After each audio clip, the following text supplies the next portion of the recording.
heroes, so I very much appreciate you being here with us, sharing your thoughts. And just about 10 years ago, we met for Small Planet.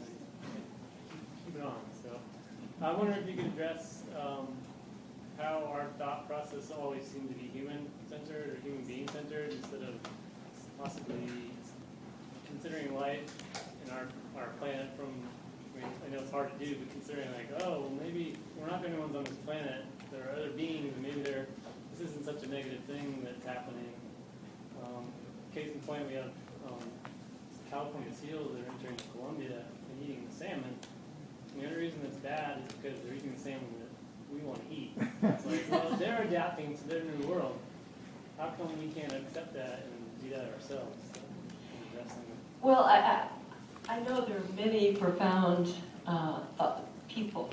thinkers on that topic. I'm not sure I have anything brilliant to contribute, except that I immediately go, given that I have my mental map that I'm carrying around now, and so immediately I go to fear and the sense that the dominant map telling us that somehow we're lacking big time and that we are in a competitive struggle over inadequate resources makes us feel competitive toward everything, toward one another and certainly toward other species.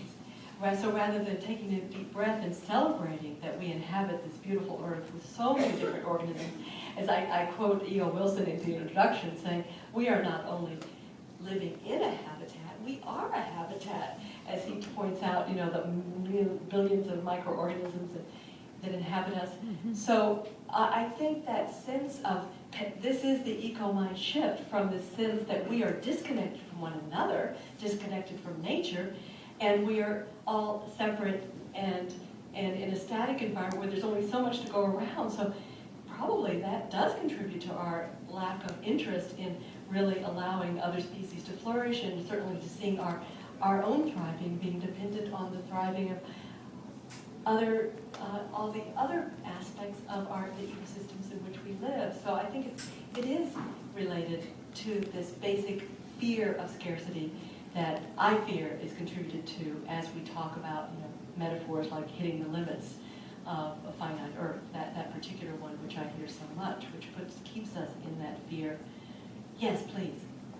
Are you ready for another one? Okay. Yes, please. Thank you. I want to address the point that you're speaking about with regard to scarcity. Yes. There's a new science that's actually an older science going back to people like Nikola Tesla about technologies that are now emerging from the laboratories that tap into the very nature of energy around us, sometimes called zero point, sometimes called by other terms. And very exciting developments are happening. And they're outlined in two companion volumes for your volume. One by Gene Manning called The Coming Energy Revolution, which may be out of print now. But an update of that book is Breakthrough Power by Gene Manning and Joel Garden. And Joel is head of the organization called the New Energy Movement, with which I'm associated. And it's talking about this exciting new science that's challenging the very paradigms of physics and engineering. Because when these come out, and we need the support from venture capitalists and others to bring them out, we will literally be tapping into unlimited power.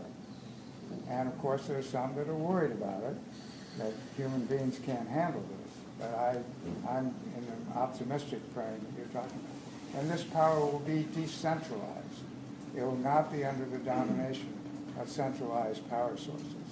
So I want to recommend that to you because I noticed it's something that you did not touch upon. No, I will definitely follow your advice. Thank you so much. Thank you. I've written it down. Thanks. We'll do that. And even you know, one of the things I point out early in the book when we use the term limits, we've hit the limits of a finite Earth, and just wait a minute, the sun supplies us 15,000 times the daily dose of energy of what we're currently using in fossil fuels.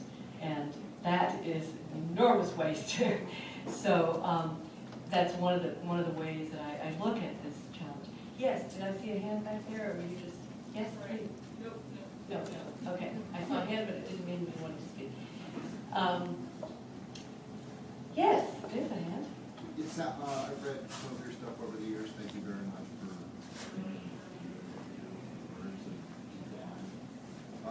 it sounds like our species is going from a parasitic relationship with our host to mutualistic one. Mm-hmm. When you said mutualism, no blame, look for similarities, it's kind of like this permaculture thing that's happening with a lot of people working in, the traps are real, and it's like people get them reinforced as they're changing and as they're transforming. So after the last 7 years, I've done a lot of stuff with permaculture, teaching people how to grow mushrooms outdoors. You're providing kind of like a mental framework for us to accept and to go forward with what needs to happen. I'm hoping I've been contributing, and I appreciate what you're doing. It's powerful, powerful. And your mushroom, one of the stories I tell early in the book is my mushroom story. I mean, I've come to think of mushrooms as if there is magic, it's mushrooms. But, they're amazing. But I ended up in this mountain city in Colombia, of all places, and in a real poor barrio there, women had discovered that by taking, the massive coffee waste in Colombia and growing mushrooms with it, they could produce this really nutritious food that really hadn't been part of their diets, but they were really seeing how delicious and how it could be incorporated into that diet. And then the waste from what they were doing was fed to livestock. And Gunter Pauli, zero waste guy, he calculated that if every coffee farm in the world did that, just with 2 jobs, it would be like 50 million jobs creating high-grade, nutritious food. Just with the waste from coffee alone. So that is some taste of possibility. So thank you for your comment, and thank you for what you're doing. Yes, please. Can you talk more about the coffee that you write about? Okay. Well, let me start with the growth is the problem thought trap and how I handle that, because that really comes early in the book. And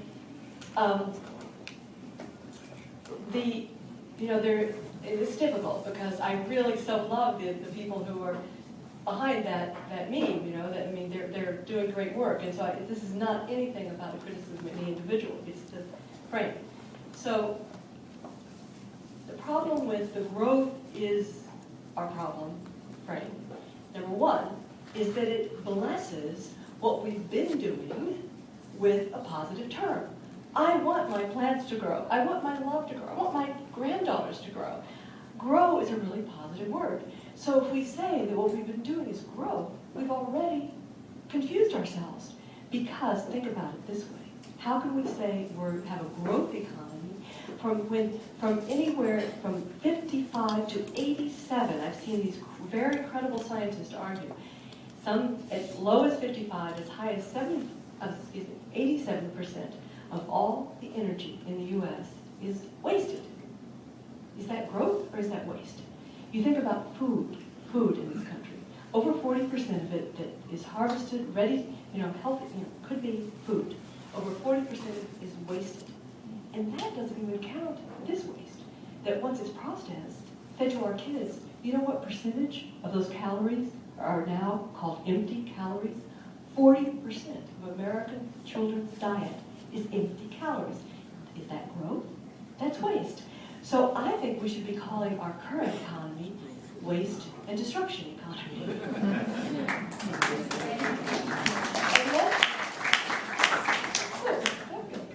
So you can see why I kind of got very nervous in the beginning with this message, because yes. So okay, but then I agree with those who, and I finally, this is one of the things that changed from my first draft to EcoMinds, because I had a lot of friends, especially Europeans, who said, Frankie, you cannot say that we should continue to use the word growth for what we want, because that's equally confusing. So I basically say, let's drop the term growth, no growth altogether. That's had its day, it's not working, and let's begin constantly to use other words. We want vital economies. We want flourishing economies. We want life-serving economies. We want fun economies, right? So let's just drop that language because it is so completely misleading. And also, the other thing I do in that first thought leap is to say one of the other problems with the growth is the growth is the enemy. You know, the growth is what's killing us. It doesn't make us curious. I use the word curious a lot in this book because an eco-mind makes me really curious.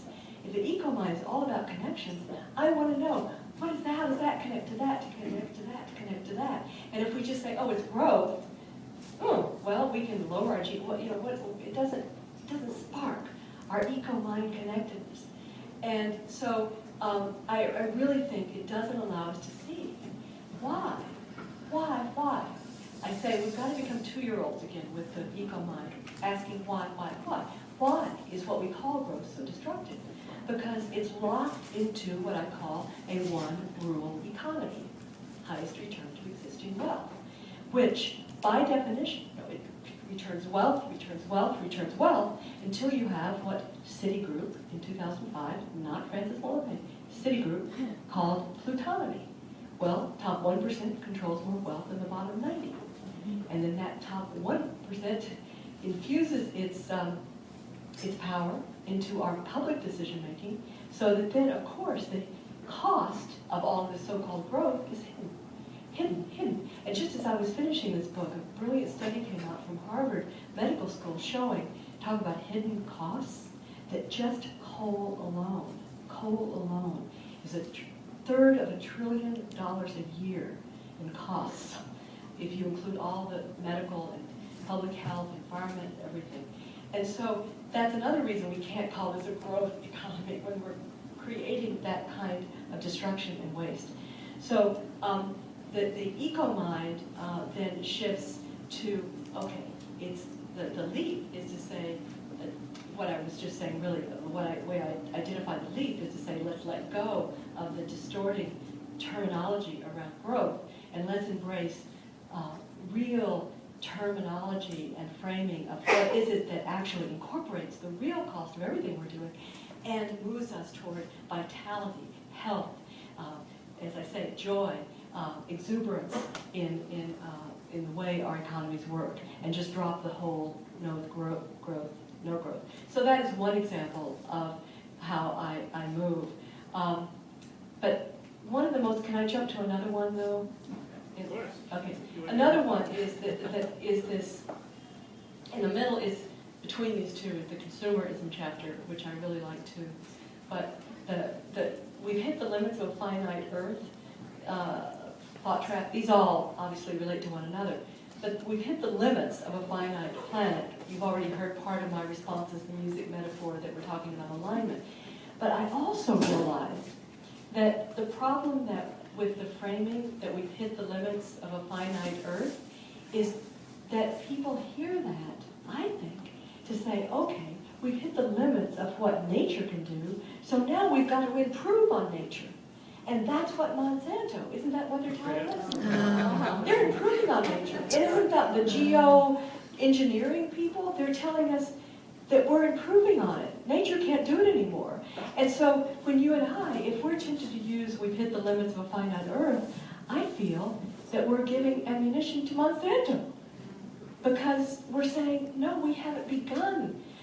So the alignment theme, and it's so true in agriculture, oh my gosh, I'm sure many of you know, that as we align our agriculture with the laws of nature, and also the joy of farming, because we become artists again instead of just reading instructions from pesticide companies, there is more than enough. There's a very interesting overview study, one of the most massive done in 2007, at the University of Michigan, that used various models, but they said the most realistic model using organic agriculture worldwide would likely increase production as much as 50%. It would certainly supply all we need now, which we have more than we need now. and for the population as it grows before it begins to level off, which, again, that idea that there's some destiny about getting to 9 billion is another thing I'd like to dissect momentarily in just saying that there's no reason that that has to be true. That 9 billion, you know, you hear people saying, oh, we're going to 9 billion, oh, we can't feed 9 billion. Why? We're going to 9 billion? Because people are disempowered from choosing the size of their family. 95% of population growth is now in the global south. And much of that is from, particularly because women don't have say over their fertility, they don't have contraception. There's nothing inevitable about 9 billion. It's choices that we're making about inequality in the world and about basic human rights, of which being able to control one's fertility is one. So I just wanted to add that in. But the point is that we've hit the limits of a finite Earth feeds the idea that somehow now hunger is caused by a lack of food. And I've been fighting that for 40 years. And do you know that we now have about 30% more food per person, even with all the population growth in 40 years? We have 30% more food per person than we did when I was sitting in that ag library in the late 60s. And yet we have more hunger than ever before.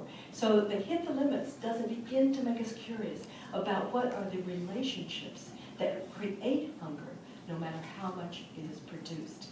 And that's why the Monsantos of the world can't offer solutions, because they keep the relationships of power intact. And so my new thing is when people say, can organic agriculture feed the world? And I say, the real question, can chemical, capital-intensive agriculture feed the world? It never has. And so we can say, well, it's had a chance. And we know that organic agriculture, if done in the way that understands the empowerment of the farmer in community, that then the relationships so shift that people actually have access to the food produced. And one of my favorite stories in the book comes early on, and I hope you get so interested that you'll go to some of the sources. Oh, by the way, we are putting all of we have a lot of citations in this book, and we're putting all of the URLs, all of the endnotes on our website. We're just updating, because you know how it is, a lot of the URLs are something like 10% are already dated. So you can go to our website and you can click right through, and I'm going to be adding additional things that came in just a little bit too late. But one of the things I highly recommend, if you want inspiration, if you want to see what we're capable of, especially you women, read about what's happening in Andhra Pradesh, India, the pesticide capital of the world.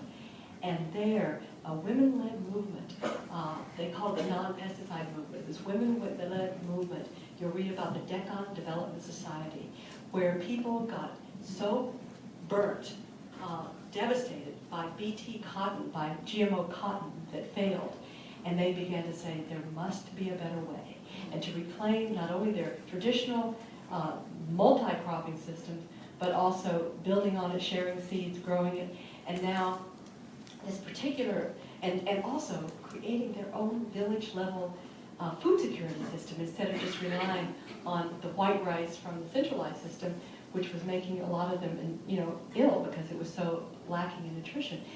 Anyway, it's an amazing story now in 125 villages, feeding about 50,000 people, and the entire state of Andhra Pradesh, through the Ministry of Agriculture, is beginning to embrace this.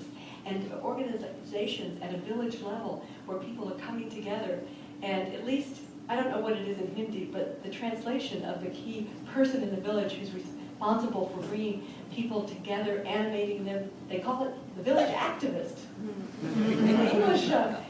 So there's a lot of encouragement, and which reminds me of a key piece at the end of this book is reminding us that that way that I felt when I left that conference, that leaden feeling, that we talk about mutual responsibility and mutual accountability instead of just the blame game, that part of making ourselves accountable is changing our mental map of being responsible for the mind that we are creating by looking for stories of possibility, bringing them into our lives on a weekly, if not daily basis. And that's why I'm so proud to be associated with Solutions Journal, which is located here. Anybody here from Solutions? I'm speaking tomorrow at PSU, and that's where their home is. If you're not a subscriber, Solutions Journal. If you're not a subscriber to Yes Magazine, that's another magazine I'm associated with that I'm so excited about. There is, in the back of EcoMind, or any number of e-newsletters you can bring into your inbox and click on them if you want a sense of possibility, because that's what begins to shift the frame from this, it's all over, oh my God, the scarcity scare, to possibility. So I think there are other questions. Yes, please. You touched on a lot of this. First, I want to thank you so much for such an inspiring evening here at Howell's. Can you hear? You had touched on speaking about finite Earth. I was wondering if you could somehow address the concept of finite government. Finite government. I like it. How we might be able to better reclaim our own power and create this world. Thank you. Well, a key song that I've been singing since the 1980s, I had this great soundbite I would use, and I would say, hunger is not caused by scarcity of food, it's caused by scarcity of democracy. And I thought I sounded really smart. And then I realized people were looking at me and saying, okay, where is that democracy that is vital and strong enough to actually address hunger? And now, of course, to address climate change and species decimation, all that we're facing. So in the 1980s, I started going kind of what I thought of as beneath all the issues to what does democracy look like that's really aligned with our nature and therefore workable. And that's where I started calling it living democracy. So one of the things toward the end of the book, in that It's Too Late chapter, I say that it's too late if we don't have a really believable vision of democracy, that where we can come together and make decisions by genuine dialogue, like I mentioned the Texans who went for renewable energy, that we have to believe that that is possible. Because if we're creating a world that none of us as individuals would choose, by definition that means that democracy has failed, because our voices aren't in the mix, right? Because we wouldn't choose this. So a key to this, and do not allow your eyes to glaze over when I say this, key to it is getting money out of our political system. And believing we can do it. Believing we can do it. And I think that, just one second, and I see it. I think that, if we say we can't do that, then what do we think we can do? And that's why, if you'll read about, and you can go, my son's a filmmaker, so I work with both of my kids, and he made a film about my superhero, Deb Simpson. So if you want to have a meaning, you want to have a person you can hold of what could happen if we really had clean elections, is see Deb Simpson. Now, Deb Simpson, in 2000, this is Maine. 80% of the legislators in Maine have run clean without corporate money because they have voluntary public financing. 80% have taken part in this. So that Deb, who was a single mom, a high school educated person, who was a waitress, she was picked out by her friends and said, Deb, you're a natural leader. Why don't you run for office? And she thought they were crazy because she had no money and no name. And then she learned that all she had to do was get $5 from 50 people. And she said, oh, I'm a waitress. I can do this. So Deb ran, won, and she's shown to be such a leader. Think about this. She was chosen to sit on the Judiciary Committee for the state of Maine. She was chosen as co-chair of it. She now sits on the National Natural Resources Committee. And she was part of what allowed Maine to withstand the onslaught of corporate pressure, because 80% of the legislators had not taken money from corporations, and they were able to pass one of the best producer responsibility, this is in regard to electronic equipment, one of the best producer responsibility laws ever, and that has kept, even this was a few years ago, has kept a pound of lead out of that beautiful state for every single citizen of Maine. So that's the kind of thing that can happen. And I know it's very discouraging that in January of 2010, our Supreme Court saw fit to define democracy as unleashing corporate spending. I refuse to call it by, you know, what the name they call it. It is that awful, awful decision that 80% of Americans disagree with. We are not the minority. It is commonsensical. Corporations are not persons. I get into that in this book too, and explain why that's so crazy, as if anybody couldn't see it. But so there, you know, this is common ground. This is common ground because 80% of Americans think that was a terrible decision.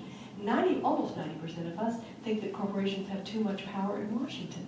So creating the forms, creating the movements in which we can come together on that core insight of democracy being a place where we all have voice and that money is sidelined. And I include the most powerful statement on this in this book from Franklin Delano Roosevelt. In April of 1938, he was addressing a joint session of Congress, and he said very simply, "The liberty of democracy is not safe if a people tolerate the growth of private power to the point that it is stronger than the democratic state itself. That, in its essence, is fascism." Oh. And I joke with myself Should I that, repeat that? Just say it one more time. well, it's in the book. You gotta buy the book. It sounded great. Okay, I'll get, if you don't want to buy the book, I'll show you where it is. You can copy that. It took me a long time to find, you know, to really verify exactly the source and everything that's in the book. But I joke with myself and think, you know, Frankie, when are you going to get the nerve to use the F word without quoting Franklin Delano Roosevelt? I'm still working on it. But he defined it so clearly. Private power stronger than the democratic state itself. That's where we are. And so we've got to get serious. We can't let it glaze over. So whatever, all my buddies who are part of the environmental movement, the food movement, oh, can I say, do any of you have friends in New York City? Yeah. Yes. Okay. Write this down. Go to smallplanetfund.org and come to our big event next week, September 22nd. Vandana Shiva is coming. We have a 1,000-room auditorium. We're going to celebrate 40 years of the food movement in New York City. It's free, open to the public. My daughter's going to host, and I'm really excited. So if you know anybody in New York City, tell them to go to Small Planet Fund.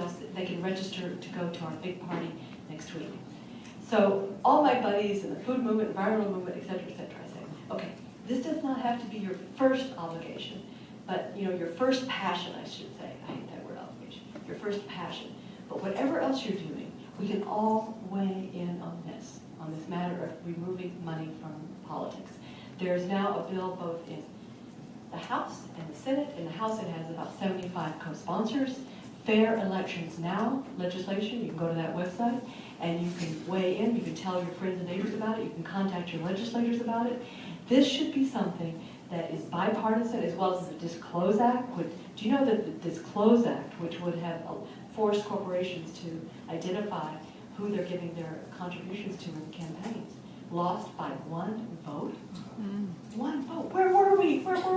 So we can, whatever else we're doing, I'm not asking you to make that your, I'd love it if you made it your primary issue. But if you're involved in all sorts of things you love, you could also love this and love talking about it because it gets real. So yes, you had a question back there. Yeah, I'll try to be quick.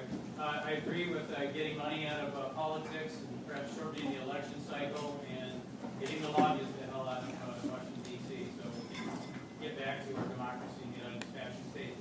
So I want to say I appreciate your tone of positivity, that abundance and energy and food supply.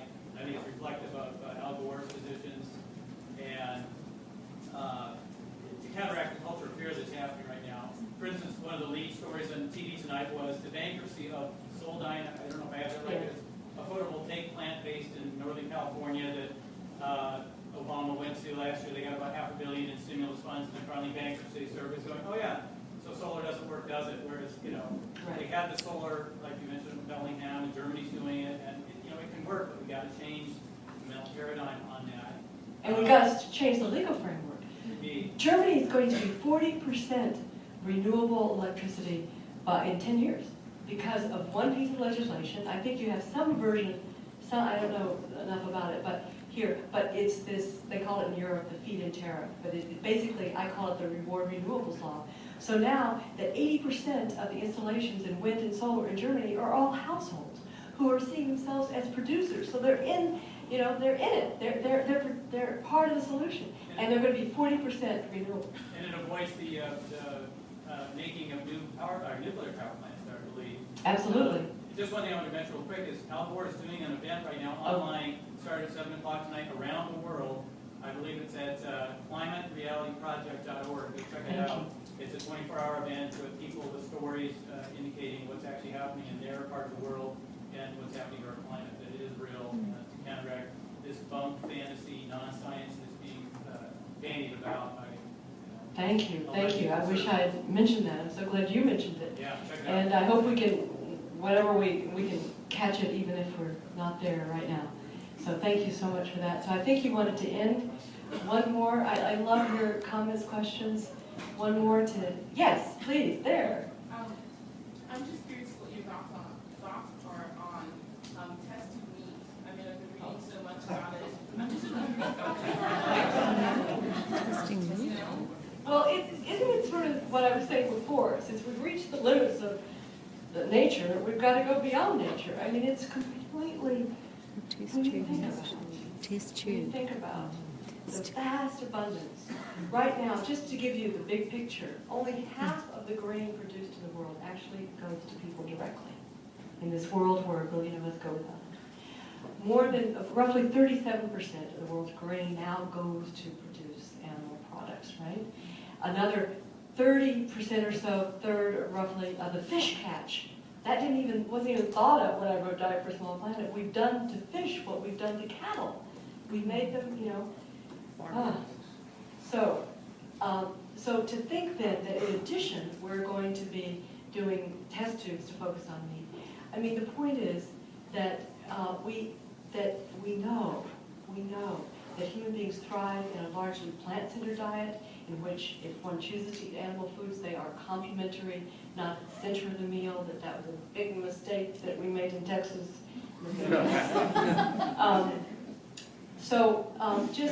Just the idea that we are spending any of our energy focusing on yet another way to produce meat, you'll have to understand, as the author of Diet for a Small Planet, it's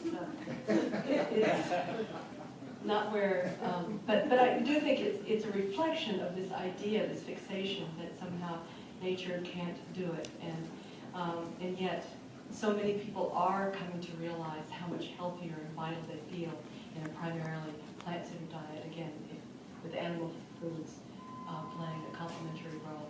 So I don't mean to, I'm sorry, I hope that's okay to answer that way, that I'm going to be around, and also if you want more, tomorrow I'm going to give a more formal lecture tomorrow at 1:30 at PSU, and that will be, tonight I felt like I just wanted to come and chat about the book. Tomorrow it will be a more formal lecture, and would love to have any of you there. Maybe if you've had enough, you can tell other people about that. And also know that if you do get the book and read it, I am just eager to engage. I've always felt that way, but I've always felt a little bit hesitant too about nobody likes to be criticized. But I feel like right now that I know that this was all so new for me to put this out. And I feel like I'm just a learner. It's not, I had this idea that I somehow was an expert on hunger. That was crazy. But this is all like, I'm just out there as an explorer with the readers. So please engage with me. Give me new, more powerful examples of the ones that are in here. Give me counterexamples that I have to grapple with. But we're going to have a discussion section on smallplanet.org, and I'm going to be putting more and more stories up there that couldn't fit in the book, and you can also get all the resources where the links are broken. You can get updated links. So please know that we at Small Planet are eager collaborators with you, and we want to become better spokespeople for a frame that really does energize and just make people want to join into the most compelling, historic moment for our species. And thank